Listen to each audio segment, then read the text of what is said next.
Good evening, I'm Jesse reporting from Big News. Tonight we are covering a news story on the 2011 Christchurch earthquake.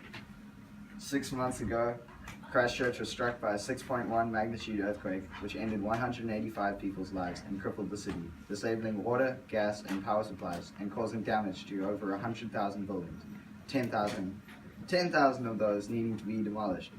This happened because 6 months before the Christchurch earthquake, the Darfield earthquake took place. This earthquake strained an undefined fault in the Christchurch business district, which slipped. Here is expert Josh to explain the cause of the earthquake. The earthquake took place at the boundary between the Pacific and the Atlantic plates. The plate boundary where the earthquake took place was destructive, meaning that the two plates were crashing into each other. This caused the Darfield fault to slip and create a magnitude 7.1 earthquake. Thankfully, nobody was hurt, as I was in the countryside. But the Darfield earthquake put strain on another fault in the central Christchurch business district. This fault later slipped to cause a 6.1 magnitude earthquake about 6 months after the original. This earthquake, with its epicenter located directly inside Christchurch, dealt extensive damage and liquefied some of the surrounding land. Thank you to our expert Josh. Here we have one of our witnesses who was there firsthand when the earthquake struck.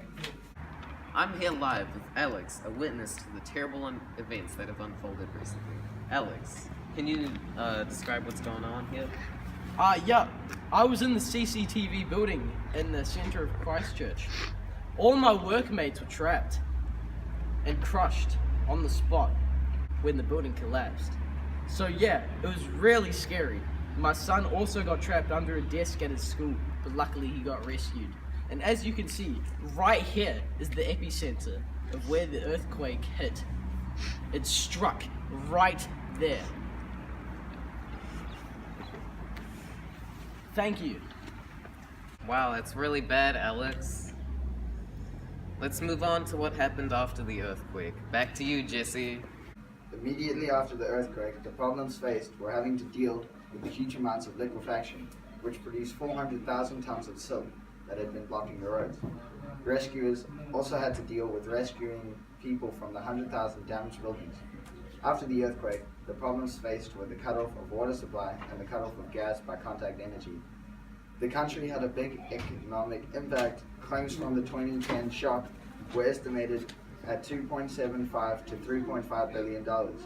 Prior to the 2010 quake, the EQC had a fund of $5.93 billion, according to the EQC 2010 annual report, with $4.43 billion left prior to the 2011 quake.